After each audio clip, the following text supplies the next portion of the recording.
Chapter 25, Athens, Nature and Deeds. Athene invented the flute, the trumpet, the earthenware pot, the plow, the rake, the ox yoke, the horse bridle, the chariot, and the ship. She first taught the science of numbers and all women's arts, such as cooking, weaving, and spinning. Although a goddess of war, she gets no pleasure from battle as Ares and Eris do, but rather from settling disputes and upholding the law by pacific means. She bears no arms in time of peace, and if ever she needs any, will usually borrow a set from Zeus. Her mercy is great when the judges' votes are equal in a criminal trial at the Areopagus.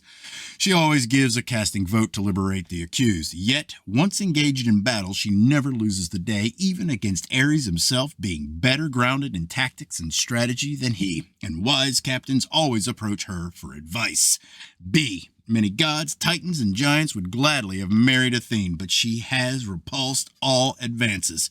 On occasion, in the course of the Trojan War, not wishing to borrow arms from Zeus, who had declared himself neutral, she asked Hephaestus to make her a set of her own. Hephaestus refused payment, saying coyly that he would undertake the work for love, and when missing the implication of these words, she entered the smithy to watch him beat out the red-hot metal, and suddenly turned about and tried to outrage her. Hephaestus, who does not often behave so grossly, was the victim of a malicious joke. Poseidon had just informed him that Athene was on her way to the smithy with Zeus's consent, hopefully expecting to have violent love made to her. As she tore herself away, Hephaestus ejaculated against her thigh a little above the knee. She wiped off the seed with a handful of wool, which she threw away in disgust. It fell to the ground near Athens and accidentally fertilized Mother Earth, who was on the visit there.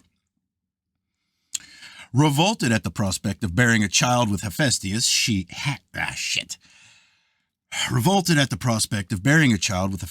had tried to father on Athene. Mother Earth declared that she would accept no responsibility for its upbringing. C. Very well, said Athene, I will take care of it myself. She took the charge of the infant as soon as he was born, called him Ericthonius, and not wishing Poseidon to laugh at the success of his practical joke, hid him in a sacred basket. This she gave to Aglaurus, eldest daughter of the Athenian king Cecrops, with orders to guard it carefully. D.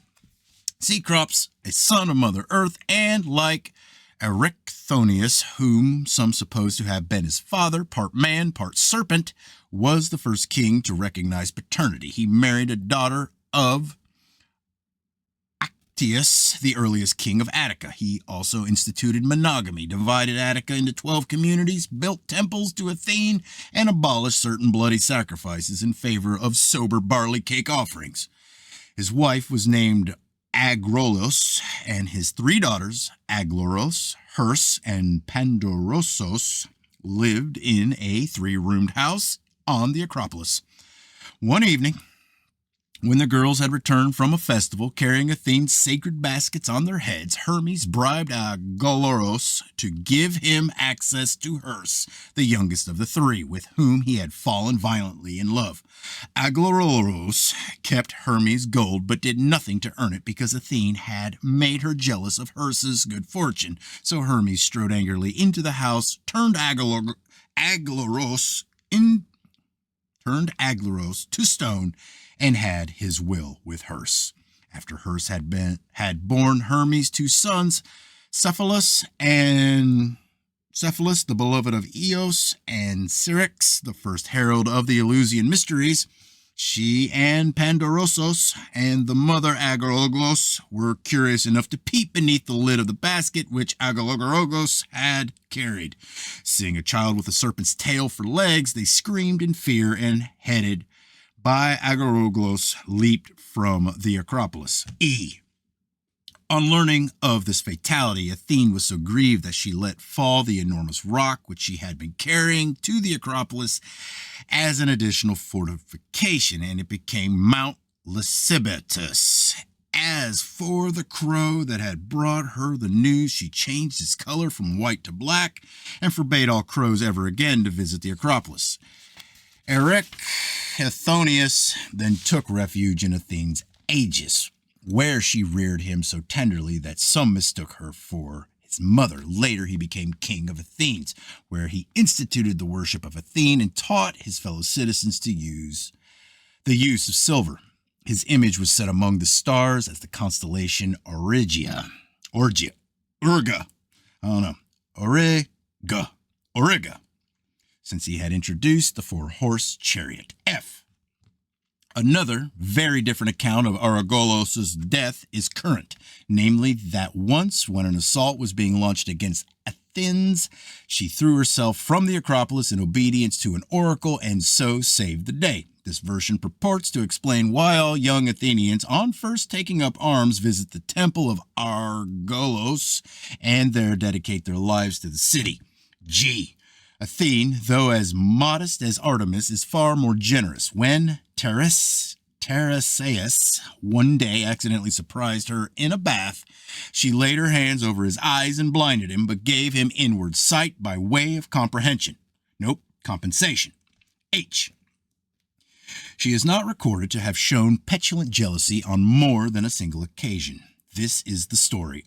Arachne, a princess of Lydian Colophon, famed for its purple dye, was so skilled in the art of weaving that Athene herself could not compete with her. Shone a cloth into which Arachne had woven illustrations of Olympian love affairs. The goddesses searched closely to find a fault, but, unable to do so, tore it up in a cold, vengeful rage. When the terrified Arachne hanged herself from a rafter, Athene turned her into a spider, the insect she hates most, and the rope into a cobweb, which Arachne climbed to safety. Hold on. Yeah. Footers. 1.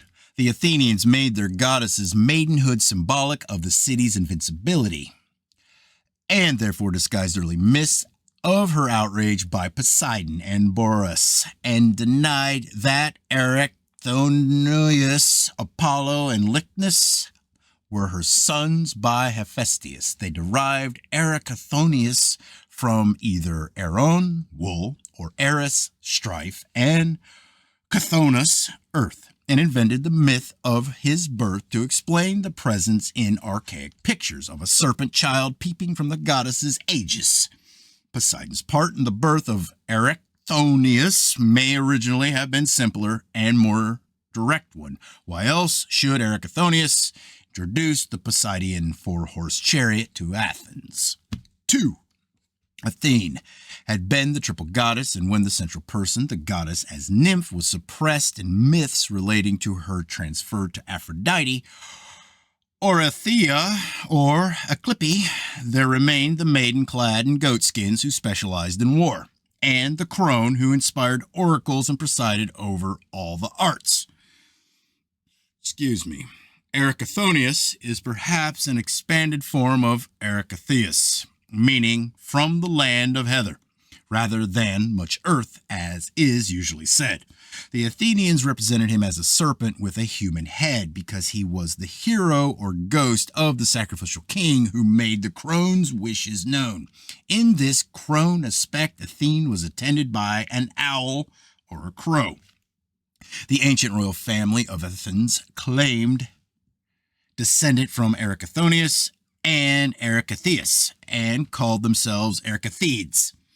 They used to wear golden serpents as amulets and kept a sacred serpent in the Erictheum. But Ericthonius was also a procreative wind from the heather-clad mountains, and Athene's Aegis, or a replica, was taken to all newly married couples at Athens to ensure their fertility. 3. Some of the finest Cretan pots are known to have been made by women, and so, originally, no doubt, were all the useful instruments invented by Athene. But in classical Greece, an artisan had to be a man. Silver was at first a more valuable metal than gold, since harder to refine and sacred to the moon. Periclean Athens owed her preeminence largely to the rich silver mines at Laurium, first worked by the Cretans, which allowed her to import food and buy allies. 4. The occasion on which Cecrops' daughters leaped from the Acropolis may have been a Hellenic capture of Athens, after which an attempt was made to force monogamy on Athene's priestesses, as in the myth of Ericthonius. They preferred death to dishonor, hence the oath taken by the Athenian youths at Argolos's shrine. Argolos's shrine. The other story of Argolos's death is merely a moral antecedent, a warning against the violation of Athene's mysteries. Argolos was one more title of the moon goddess. Argolos and its transliteration Agroloros mean much the same thing. Argolos being a Homeric epithet for shepherds, and agrololos, like Herse and Pandorosos, referring to the moon as the reputed source of the dew which refreshed the pastures. At Athens, girls went out under the full moon at midsummer to gather dew. The same custom survived in England until the last century. For sacred purposes, the festival was called the Hersophoria, or dew gathering. Agrolos, or Agrul, was in fact a title of Athena herself, and Agrul is said to have been worshipped by Cyprus until late times, with human sacrifices. A gold ring from Mycenae shows 3 priestesses advancing towards a temple. The 2 leaders scatter dew. The third, presumably Argolos, has a branch tied to her elbow. The ceremony perhaps originated in Crete. Hermes' seduction of Herse, for which he paid Argolos in gold, must refer to the ritual prostitution of priestesses before an image of the goddess. Argolos turned to stone. The sacred baskets carried on such occasions will have contained phallic snakes and similar orgiastic objects. Ritual prostitution by devotees of the moon goddess was practiced in Crete, Cyprus, Syria, Asia Minor, and Palestine. 5. Athene's expulsion of the crow is a mythic variant of Cronus's banishment. Cronus means crow, the triumph, in fact, of Olympianism, with the introduction of which Cecrops, who is really Ophion Boreas, the Pelagallician demiurge, has here been wrongly credited. The crow's change of color recalls the name of Athene's Welsh counterpart, Branwen, white crow, sister of Bran. Athene was, it seems, titled Coronis. 6. Her vengeance on Arcane may be more than just a petty fable if it records an early commercial rivalry between Athenians and the Lydio-Carian Thalassocrates, or sea rulers who were of Cretan origin. Numerous seals with a spider emblem which have been found at Cretan Miletus, the mother city of Carian Miletus, and the largest exporter of dyed woolens in the ancient world, suggest a public textile industry operated there at the beginning of the 2nd millennium BC. For a while, the Milesians controlled the profitable Black Sea trade and had an entrepot at Naucratis in Egypt. Athene had good reason to be jealous of the spider. 7. An apparent contradiction occurs in Homer. According to the catalogue of the ships, Iliad 2:547, Athene set Ericthonius down in her rich temple at Athens, but according to the Odyssey, she goes to Athens and enters his strong house. The fact was that the sacred king had his own quarters in the queen's palace, where the goddess's image was kept. There were no temples in Crete or Mycenae in Greece, only domestic shrines or oracular caves.